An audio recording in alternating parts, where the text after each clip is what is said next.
Hello everyone, welcome back to the channel. In today's video, we would be discussing how to play the Nimzo-Indian Defense. And we would be discussing 7 critical variations under Nimzo-Indian, which every player must know. And this is the intro part. We would be discussing 7 critical variation. Nimzo-Indian is a very large opening and it is played from the black side.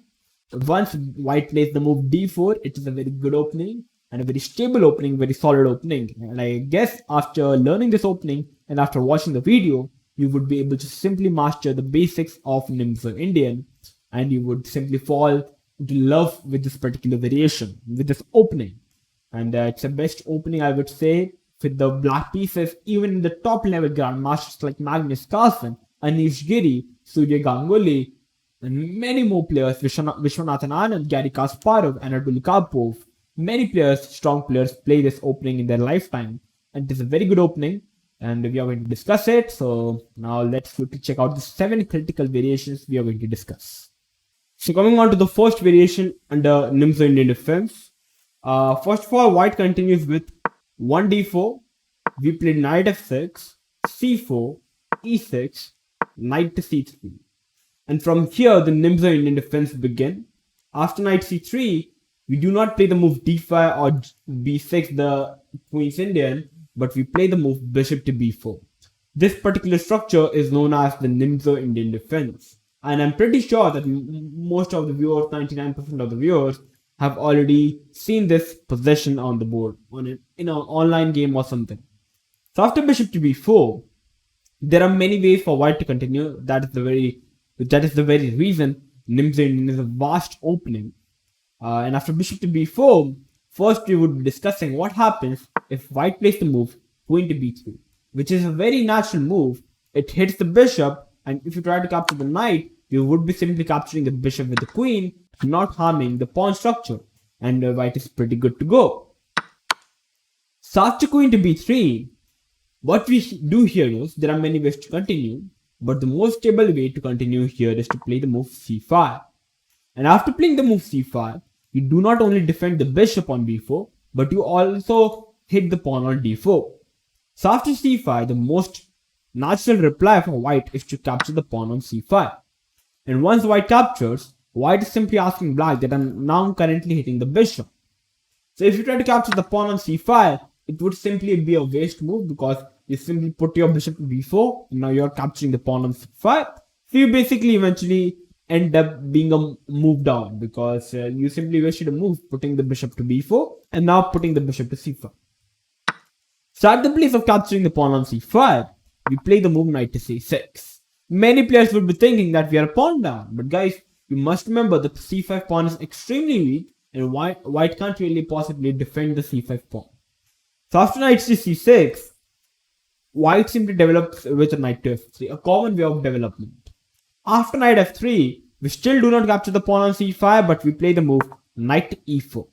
We hit the knight on c3, and you will remember, and you would see if white make a random move like e3, we would love to take on c3, and after takes here, we would love to capture on c5, and you would be seeing that white is having a extremely bad pawn structure, and black is already good to go. Black is not having even a single weakness on the board. So that is the very reason here after knight to e4, white must play the move bishop to d2 in order to keep his pawn structure good and defending the c3 knight. After bishop d2, here's our moment. We are going to capture the bishop on d2, and after knight into d2, finally we are going to castle. You will see that first of all, we have taken away the white's bishop pair, which is a very crucial thing in a game of chess. Now we are the only one having the bishop pair, which is a good thing. And after white plays the move e3 takes, knight to e4 hitting the bishop, we pull our bishop back to e7 because it covers the dark squares. And after bishop e7, white long castles, which is a good move and the best move. Here basically white is targeting the d6 square because it is a very weak square. So white basically wants to put the knight on d6. So it looks like at the first view, at the first glance, that white is pretty comfortable. But after long castle, we play the move a6. We basically allow white to put his knight on d6 but it comes with some consequences, as after knight d6 we simply play the move b5. We simply open up the position, and after takes, you would be seeing that we are simply sacrificing a pawn, but in the exchange, black is having the open b and the a file, even open c file, which could be a very deadly attack for white. So after takes here, white captures with the bishop. If the pawn is captured with the knight, it is equally deadly after bishop a6, and after queen b6, rook b8 is coming up, so it's already very dangerous for white. So after bishop takes, we play the move queen to c7, and after queen to c7, the final subtle move, we simply hit the knight on d6, the bishop a6 is coming up, rook b8, and we are having a deadly attack on the white king, and black is already way better than it looks. Though we are pawn down, but black is extremely better in a completely winning position, and it would be simply completely winning position for you, and you would be able to win this game. This was the first variation, also known as the Spielmann Variation. So now let's jump on to the next variation. So now coming on to the second variation, also known as the Leningrad Variation. Here white plays the move d4, knight f6, c4, e6, knight c3, bishop b4, a very common move setup. From here the Nimzo-Indian begins, and here white plays the move knight to f3. What white does here is, white simply continues his development. Short castle, we simply castle on the fourth move. Bishop to g5, pinning up the knight. You would see how white is simply following the basic fundamentals of chess. After bishop g5, we play the move c5. Guys, remember, you only play d5 if white has committed his e pawn, because once you move the bishop, you capture the c4 pawn, so that he wastes a move with his bishop. It is a very deep concept, but we are going to come on it later. So here we play the move c5 again. We hit the pawn on d4, and after e3, we simply takes off the pawn on d4, and we play the move d5. Our idea is to capture on c4 and leave white with an isolated queen pawn. After d5, white plays the move rook c1, a very natural way of developing the pieces. We play h6, asking the bishop the question. Obviously, the bishop would go back. Capturing the knight would not be a good idea. Black is very comfortable. Knight f6 is coming up. Knight c6 is coming up. Rook d8. You can capture the pawn on c4. You can put pressure on the pawn on d4. And black is way better in this position than it looks. So after h6, white goes bishop h4.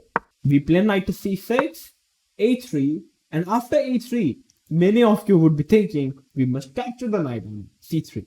But guys, capturing the knight on c3 is not a good idea, because the rook is on c1 and white would not be having a bad pawn structure, but rather a good pawn structure. If the rook would have been on a1, we would have definitely went for capturing the knight. But here we play the move bishop to e7. We simply destroy this annoying pin, and after here, our idea after bishop a2 is to simply capture the pawn, and white's having an isolated queen pawn. So here after bishop e7, white plays the move c5. And here you would be saying white's idea is to play on the queen side, so we play the move knight to e4. And after knight to e4, black is hitting the bishop on h4 and also the knight on c3. Basically after c5, black's major idea is to simply break in the center by playing the move e5. In the Nimzo-Indian, white's king is extremely weak in the center, and black's king is extremely strong in the after castling. So basically, black would always try to open up the center. So after c5, black plays the move knight e4. We have a bishop parade, bishop to b5, and here we want to play e5. But first, we trade the knight, and now we play the move e5. And after white short castles, many of the players would like to push the pawn. You can, but it's not a good idea. After takes, right here, I don't like this particular knight. But first, what we do here is, we first pin up the knight with a bishop. And now e4 is even stronger. So after bishop takes, pawn takes. After pawn takes pawn, we first capture the knight, and after queen takes pawn, this position is very equalish. Black is able to equalize the position, and now black's a great asset is the d pawn. It's a connected pass pawn, and I guess it's a completely playable position for black. So this was the second variation known as the Leningrad Variation. So now let's move on to the third variation. So now coming on to the third variation, white plays the move d4, knight f6, c4, e6, knight c3, bishop d4, and here white plays the move f3 on the fourth move. This variation is known as the Kmoch Variation, and here white wants to play the move e4 and have a nice center. What we do here is we still play the move c5, hitting the pawn on d4. White tries to push the pawn to d5, grabbing more space, and here we play the move b5. The idea of b5 is very subtle. If you try to capture the b pawn, you would like to capture the d pawn, and you would see how black is the one having the nice center in this complete better position, and white is having double pawns on the b5. And if you try to capture the e6 pawn, we would like to capture with the f pawn, and after takes, we would like to play the move d5. In this position, white is a pawn up, but eventually the b5 pawn is going to fall because it's a double pawn and the b5 pawn is extremely weak. And in the exchange, after castling, you are having the open f5, you are having the full control of the center, so you are at least better in this position. That is the reason capturing the pawn is not a good idea. White plays the move e4, trying to protect the pawn on c4. We now play the move d6. We stop the idea of playing e5 by white because e5 is extremely powerful. So we play the move d6. After knight e2, we simply capture the pawn on c4 now. And after knight f4, white is trying to provoke the pawn. We would like to provoke the pawn. And after knight e2, it looks like white simply wasted a move. But that's the idea of white. White wants black to commit the move e5. And now the center is locked up. And now finally white is going to capture the pawn. But here we first play the move knight to d7. Our idea is to play the move knight b6, protect the pawn. And after knight g3, knight b6, protecting the pawn, bishop e2, knight g8. It's a very subtle move and a very powerful move. What white is aiming for here is, if black tries to castle, here white is going to play the move bishop g5. And here, white's major idea here is to castle and play the move f4. And basically after takes, we would see how there is a deadly attack on the knight on f6. So what black does here in advance, black pulls off the knight on g8, stops bishop g5, and now also preparing f5 of his own. After queen c2, we play the move knight e7 still, and after short castle, a5, white wants to play the move a5. So we first play the move bishop a5, simply stopping the pawn in advance, and after knight b5, we play the move knight g6. And we would like to put our knight on f4, and the position is extremely like black do not have any problems in the opening, and the position is very comfortable for black. So this was the third variation, also known as the Kmoch Variation. So now let's move on to the fourth variation. Coming on to the fourth variation, also known as the Sämisch Variation. Here after bishop b4, white plays the move a3, which is also a very natural move. White hits the bishop on b4. We capture the knight on c3 because after takes, we would see how white is having a bad pawn structure. So basically, if ever white provokes black to hit the bishop on b4, we can simply capture the knight. If only white is having this bad pawn structure, if white is liable to capture the bishop with the b pawn. After bc3, we here play the move c5. The idea of c5 is very subtle. You want to fix the pawn on c4 and c3. If white captures, you would see it's a completely bad pawn structure, and after queen a5, you can simply have a pawn and you are having no problem. So after c5, white plays the move f3. Idea is to play the move e4, try to grab the center. We play the move knight c6, e4, and we play the move d6. Very good structure. Bishop to e3. We play the move b6. We basically defend the pawn on c5. Bishop to d3. Knight to a5. We can also play bishop a6. But we would like to keep our options open. We first play the move knight a5. And basically in this kind of structure, the idea for black here is to attack the c4 pawn. And after knight f5, knight s3, white's idea is to pull the knight on f2 and now short castle. Here we are having the strong move, which is e5. We first hit the knight on h3, and once the knight goes back, we play the move bishop to a6. We hit the pawn on c4 with the knight and the bishop. White castles. White usually gives this pawn as a bait. Like if you try to capture it here, queen a4 is a check and you lose the bishop, which is not a good idea. If you capture with the bishop, bishop takes, knight takes, you are still having queen a4 check and you lose the knight. So it's not a good idea to capture the pawn. First you play the move knight d7, a very subtle move. You do not castle because again bishop g5 is a very irritating idea. So you first move the knight to d7, and after queen a4, now you would like to capture the pawn on d4 and play the move short castle. And you would see the idea of capturing on d4 was like if ever white captures the pawn on e5 or pushes the pawn, the c5 pawn would be extremely soft square for the knight on c5, and the c4 pawn is already extremely weak, which can be simply attacked by playing queen c7, rook c8, and black is the one in the driver's seat, is the one who is attacking this position, and black is very comfortable. So this was the fourth variation, also known as the Sämisch variation under Nimzo-Indian. So now let's move on to the fifth variation. Coming on to the fifth variation, also known as the classical variation. It is the most playable variation, which is playing the move queen to c2.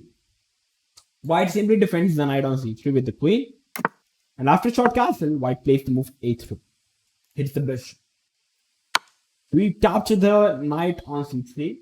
Like we usually pull the bishop back, but here we capture the knight on c3, and after queen takes. Capturing with the pawn is a bad idea because now there's no point putting the queen on c2 if you are not capturing the bishop with the queen. So after queen takes, we play the move d5. And after d5, white plays the move knight f4. And here we play the move d takes c4. You will realize how white's king is still in the center. Our king is extremely safe after castling. So we would be the one trying to open up the position. So after dc4, queen takes c4, we play the move b6. Our idea here is, if ever white tries to push the pawn, we would like to play the move bishop a6, trying to capture the f1 bishop and try to break up the white's king castling rights. So white would like to play the move bishop g5. We play the move bishop b7, rook c1, trying to put pressure on the c7 pawn, and here we play the move h6. If white tries to capture the bishop here, knight here, after takes take, here white can simply capture the knight, ef3, queen d4, and black is very comfortable in the position. White's king is still in the center and black is having no problem. And here if white tries to capture the pawn with the queen, and after queen takes, rook takes, trying to hit the bishop, we would like to simply capture here. And after takes, rook c8, to be true, the rook is simply trapped. After knight takes, we simply play knight c6, and if we try to defend it, knight d8, and after rook move, king f8, the rook is trapped. So after h6, white must play the move bishop h4, and now we play the move c5. Pawn takes, knight d7. And after knight d7, if you try to capture the pawn, rook c8 is a very deadly move, and eventually we win a piece. If you try to defend it, now queen into b6 is coming up. Very strong move, and here you would see how it's actually a resignable position for white now, because black's all pieces are active and white's all pieces are back. So white must push the pawn, and after rook c8 you can't capture because the queen is hanging. So queen f4, queen c7 you can't again capture because the rook is hanging. So after queen into a7 you play the move knight to e4. And the idea is very subtle. You want to put your knight to c5 and then capture the pawn on c7. For example, if white plays a move like, let's take a random move like e3, we play the move knight dc5, and here, first play the move knight dc5, and after here white tries to capture the bishop, we simply have knight d3. You can't capture because the rook is hanging. So these are the threats coming up. That is the reason we play the move knight e4 here, which is a very good move. Idea is to put knight dc5 and capture the pawn. and black is very good in this position. White's queen is simply misplaced. So this was the fifth variation, also known as the classical variation under Nimzo-Indian. And yeah, this was the fifth variation. So now let's move on to the sixth variation. So coming on to the sixth variation, also known as again the classical variation. After queen c2 we castle, a3 we take, we play d5, and here what happens if white plays the move bishop to g5, pinning up the knight. We play the move c5. We try to open up the position, and only advantage of playing the move c5 in case of bishop g5. If the knight is on f3, we can't really play the move c5, because after dc5, we are having the move d4. If the knight would have been on f3, we can't play the move d4 because the pawn is simply hanging. But in this position, we can play the move d4. And after queen move, we can simply play the move knight d7 first, defending the knight and also hitting the pawn. Bishop h6, trying to threat mate in 1. Knight e8, try to protect the pawn. And here it looks like black is very passive, but it's actually good for black now, because after knight f3 we play the move e5. First of all, we are having a nice clear center, and white can't really capture the pawn because in all the calculation the bishop is hanging on h6.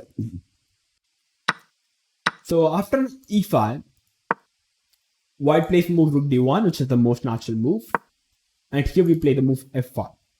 And you would see how white position is such a dead position compared to black's lively position, and black is very comfortable in this position. Black is having complete control of the position, and if you ever try to pull your bishop back, for example to c1, we would love to play the move knight e to f6, and if you try to capture the pawn, here knight e4 is simply winning for black, because after queen f4 you can play the move g4 and you simply lose the knight.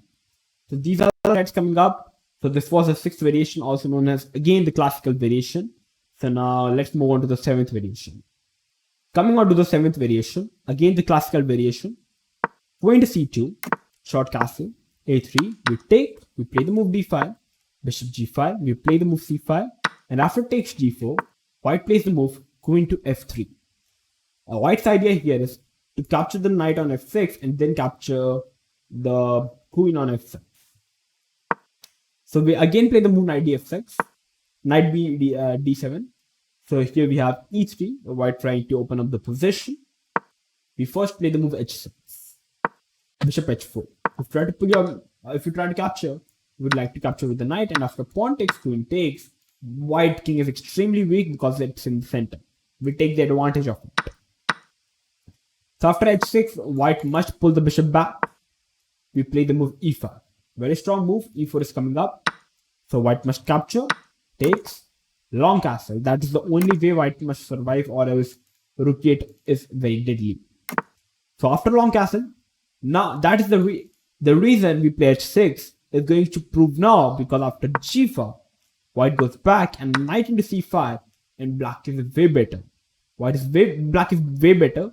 Bishop g4 is coming up. Black is very comfortable, and it's already, I guess, minus 3. It's minus 3, and the position is already completely winning for black. If the pawn wouldn't have been on h6 and the bishop would have been on g5, after h6, white would be happy to capture on f6. But the reason we play h6 in this particular position after e3, provoke the bishop back first, and now playing the move e5, takes long castle. Now we play the move g5 and capture the pawn knight on c5. Because in this position, if the pawn would have been on h6, then bishop would have captured the knight, and we wouldn't have been able to capture the c5 pawn. So this was the seventh variation, also known as the classical variation under the Nimzo-Indian. So these were the critical 7 variations you must know in case if you are playing the Nimzo-Indian. I would be coming up with these critical variation in the next series or next part. If you like this particular course, then make sure to like the video. If you are new to our channel, then make sure to subscribe to our channel and make sure to share this video with everyone, because Nimzo-Indian is an opening that is very stable and a very solid opening that every player must know.